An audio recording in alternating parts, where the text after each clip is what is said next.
Hello,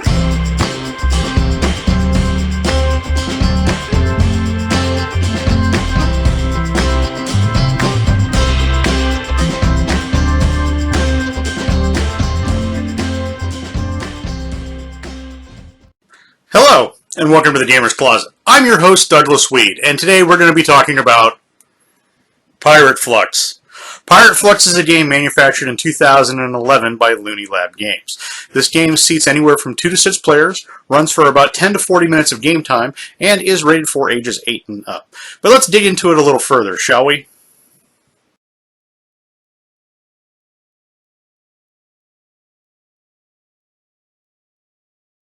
Pirate Fluxx was released by Looney Labs games in 2011. It falls in line with their other card-themed products such as Star Trek Fluxx, Firefly Fluxx, Star Fluxx, Cthulhu Fluxx, Monster Fluxx, and Batman Fluxx, among many others. Depending on which printing of the game you have, there are 2 different covers for the game. There is one with a pirate on it, and then there's one with the Jack Sparrow-like monkey on it. Besides English, the game has also been released in German. The game does come with multiple pieces. It comes with a box, a deck of 100 cards, and a set of instructions.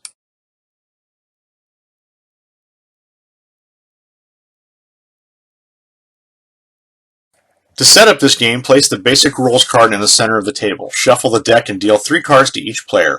Place the remainder of the deck face down next to the basic rules to form a draw pile. At the beginning of the game, there will be no goal or no rule cards yet in play. Whoever goes first is whoever calls it. The best way to call it is to just reach out and draw a card from the deck. Fluxx is a game about change, so it's a game that changes as you play it. It begins with just a couple of very simple rules and becomes more complex as additional rules are added via special cards called new rules. Start by following the basic rule card, draw 1 and play 1, and adapt all additional rule new cards as they are played. Players take turns going clockwise around the table, drawing and playing the indicated number of cards until someone meets the current goal condition. Goal cards will set the winning condition of the game. Meeting the goal will require that you have a specific combination of cards called keepers or sometimes creepers on the table in front of you. When a new goal is played, it replaces the old goal. Depending on what rules are in play, you potentially have 4 options of things you can do on your turn. First, draw the number of cards currently required. Second, play the number of cards currently required. Third, discard down to the current hand limit if there is any. And fourth, comply with the current keeper limit if there is any.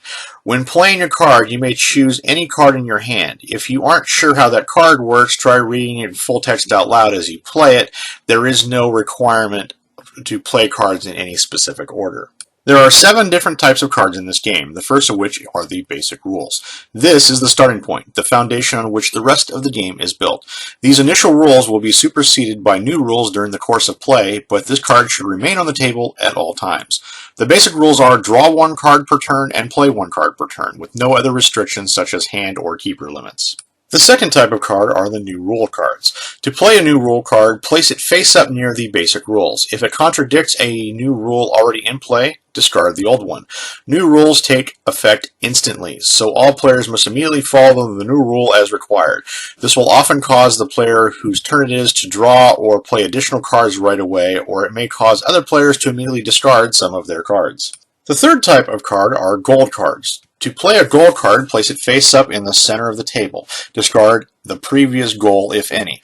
The game begins with no goals in play, so no one can win until one is played. The goal applies to everyone. As soon as someone meets these conditions, they win, even if it's someone else's turn. Some goals do require icons, which I'll go over in a second. The fourth type of card are keeper cards. To play a keeper card, take it out of your hand and place it on the table in front of you face up. Most goals require you to have a particular pair of keepers, so playing a keeper is always a good thing. In continuing with the pirate theming, 2 additional icons were added to cards which are also used for win conditions. The first of which are ship icons. This icon is a ship steering wheel. This icon is used to denote ships. If you need a ship, you can get a sloop, a schooner, a frigate, or a galleon. Please note that the dinghy is not a ship, it is just classified as a boat. The second icon is the bag of coins, which is also known as booty. This icon is used to label items of treasure. If you need booty, any of these will serve. Gold doubloons, pieces of 8, diamonds, rubies, emeralds, or pearls. The fifth type of card are creeper cards. Unlike keepers, which are things you want because they help you win, creepers are undesirable cards which often prevent you from winning. Creepers are kept on the table in front of you in the same area as your keepers. Whereas keepers stay in your hand until you decide to play them, creepers are automatically played. As soon as you draw a creeper, you must place it in front of you on the table and draw another card. This does not count as part of your play. You might have to accept more than one creeper at a time as you draw cards until you've drawn the required number of non-creepers and add them to your hand. Please note this is true of any time you draw a card, such as during an action. The sixth type of card are action cards. Actions are used once and then discarded. Just do whatever the card says, then place it on the discard pile. Actions can sometimes cause major chaos, and yet at other times have no effect at all. Note that while some actions may cause additional cards to be played, everything that happens as a result of an action card is considered part of one play. And finally, the seventh type of card are surprise cards. This type of card can be played at any time, even when it is not your turn. Please note that surprise cards have two functions, one for during your turn and one for out of turn. Surprises can also be used to cancel other surprises. The game continues until someone meets the conditions of the current goal, and then they are the winner. That player wins instantly, no matter whose turn it is. Please note that before the first turn, all players look at their starting hand, and if they have any creepers, they must immediately lay them down and draw to replace them until everyone is holding 3 non-creeper cards. The game does not end until there is a clear winner. If for some reason 2 or more players meet the winning conditions simultaneously, the game continues until a single winner emerges. If the draw pile runs out, shuffle the discard pile, turn it over, and make a new draw pile, and keep playing. New players may join at any time by being dealt a hand of 3 cards. One card I feel that needs to be mentioned is the Talk Like a Pirate card. This new rule allows you to fake a pirate accent and draw additional cards, or keep it going and draw in additional cards. This card I feel is a good theming option for this game. If you want a good fun game, this is a great card to play. Some people dislike it due to the fact that it gives you an unfair card advantage for not really doing anything, but in my opinion, if you want to stick with the theme, I would strongly recommend playing with this card. One promo card was released from this game. It was a surprise card known as Skullduggery, which either allowed you to stop someone from stealing one of your keepers or allowed you to steal someone else's keeper in pirate fashion. Well, this has been an overview of Pirate Fluxx. Pirate Fluxx is a very easy game to pick up. Like most other Fluxx games in the Looney Labs lineup, it is very easy to pick up, very easy to learn, very easy to play. It is very kid-friendly. The theming on this game is top-notch. It's got some really interesting features to it, especially with the treasures and ships. The game itself is very well built and very well constructed. The cards are well made, and the art on this game is always very top-notch. This game is a interesting game to get newer players involved, as the rules are not very difficult, as most Fluxx games.